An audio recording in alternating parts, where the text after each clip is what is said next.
Hello everyone. Today we're going to be talking about molecular geometry and molecular polarity, the second part in relation to expanded octets. So let's get right into it. Before we talked a little bit about electron domain geometry, ED, and the first one we should be aware of when dealing with expanded octets is when we have 5 groups around the central atom. This is called trigonal bipyramidal. Now you might be wondering, what does that even look like? So if I were to draw it on paper, if we have our central atom X, trigonal bipyramidal would have 2 atoms here in what's called the axial position, because they're on the same axis. And then we have the equatorial position, these atoms E. Now you might be wondering, how do these look in a 3-dimensional space? So this is how. So if I were to take my central atom here, X represented by the green, and I were to put one other atom on top, one on the bottom, then it looks a little bit like linear, right? But that's not what we have here. So then we have to make a triangle with the other axis, the other plane, I'm sorry.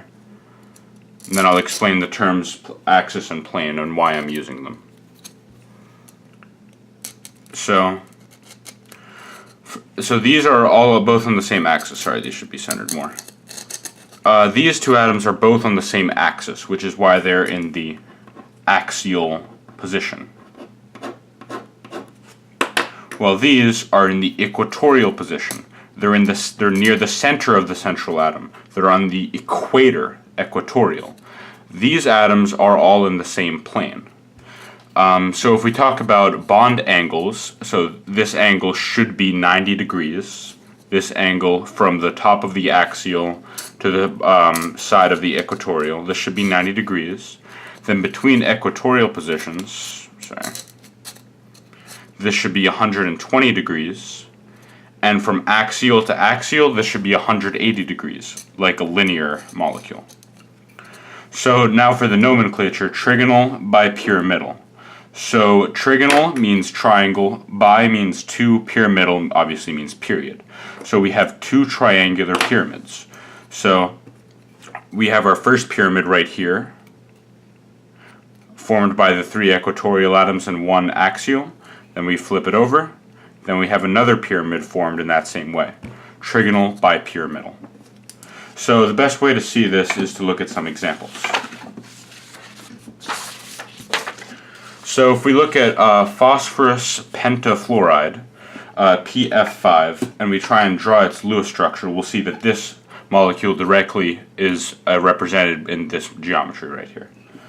So we have phosphorus, which has 5 valence electrons, and fluorine, which has 7. 7 times 5, 35, plus 5 is 40. So we need 40 valence electrons in our structure. We draw P in the center, then we have this. I'll try and draw it in a way that represents what we're talking about. Now notice how I draw this Lewis structure doesn't correspond to its actual geometry. Lewis structures are again just used to show how the electrons and electron groups are grouped, but they're not actually used to show how they're represented in 3-dimensional space.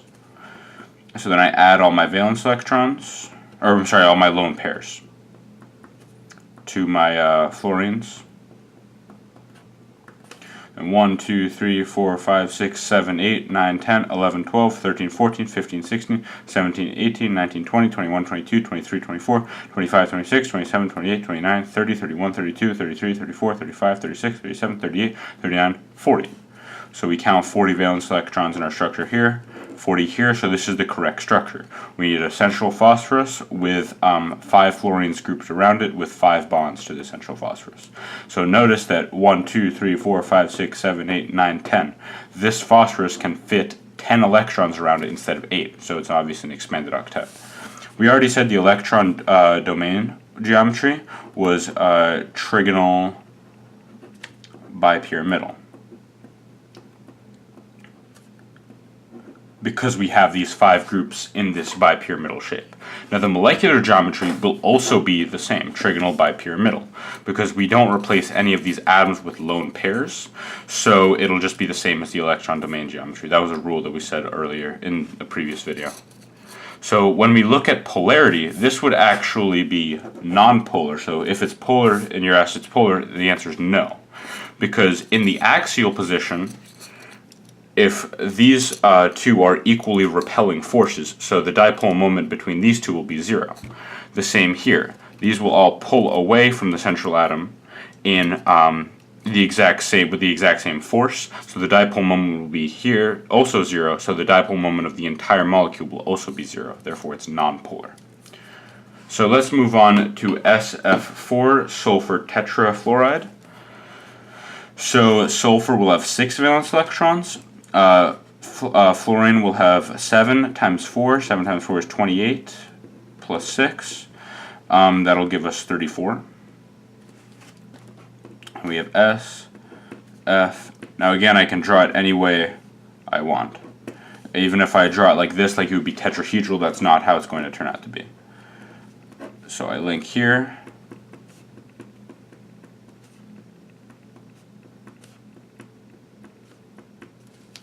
So that's 6, 7, 8, 9, 10, 11, 12, 13, 14, 15, 16, 17, 18, 19, 20, 21, 22, 23, 24, 25, 26, 27, 28, 29, 30, 31, 32. So we are 2 electrons short. So that means we have to add electrons somewhere. We can't form bonds to increase our number of electrons, only decrease. That was a strategy we used in drawing many other Lewis structures. So where would we add them? We have to add a lone pair to the central atom. Now this is a very important rule when talking about electron domain geometry and molecular geometry, especially for trigonal pyramidal electron domain geometry. If we have to remove an electron and replace it with a lone pair, we should always do it in the axial position. This will decrease electron repulsion. So if I replace this with a lone pair, I'll leave the toothpick to remind us that there's a lone pair there. We're left with this sort of shape. So when we have 4 groups around a central atom, 4 atoms around a central atom, plus 1 lone pair, we make something called seesaw geometry, because this is meant to look like a seesaw. We have this single lone pair, we have seesaw geometry, but we'll keep that same electron domain geometry of trigonal bipyramidal.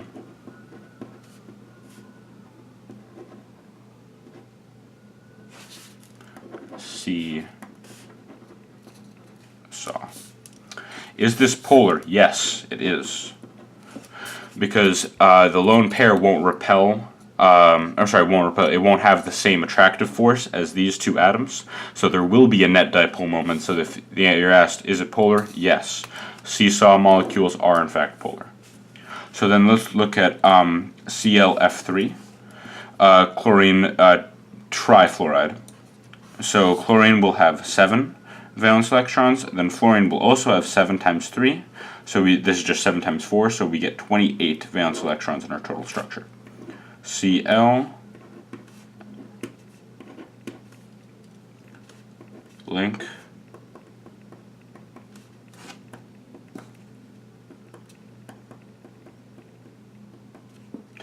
1, 2, 3, 4, 5, 6, 7, 8, 9, 10, 11, 12, 13, 14, 15, 16, 17, 18, 19, 20, 21, 22, 23, 24.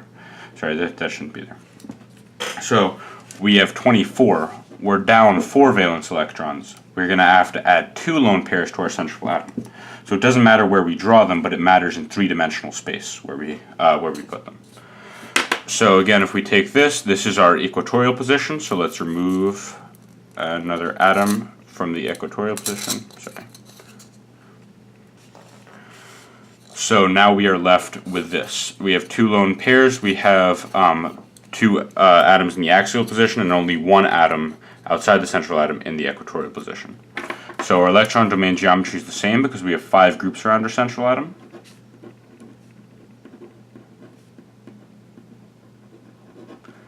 Now our molecular geometry, this looks like the letter T, right? So it's exactly what you think it would be, T-shaped. Now, is this polar? No, it's not, for the same reason that seesaw is not polar. These two lone pairs will have different attractive forces than this atom, so the dipole moment will not be zero. There will be a net dipole. So yes, it is polar. So this is I3 minus. This is the triiodide ion. So this is a pretty, it's a polyatomic ion, so we have to use those same rules. We have to add this negative charge as our last valence electron. What I mean by that is iodine has 7 valence electrons, times 3 is 21. Then we have to bring this down, we have to add 1, we should have 22 valence electrons in our total structure. So we start by drawing our 3 iodine atoms. Link.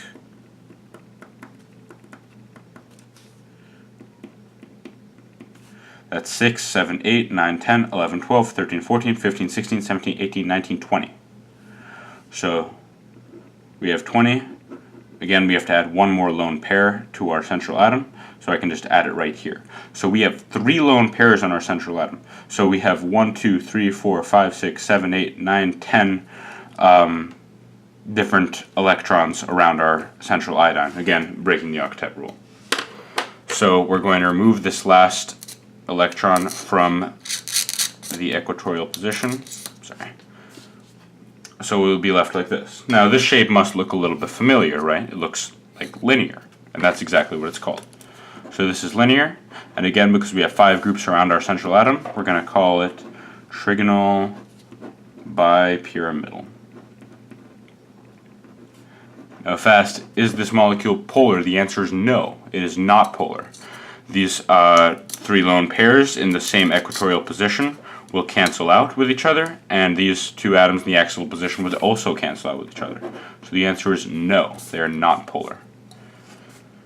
So this video was pretty long. It was about trigonal bipyramidal geometry, both electron domain geometry and molecular geometry, and how to tell if they're polar or not polar. In the last final part 3 of molecular geometry and molecular polarity, we're going to be looking at octahedral geometry.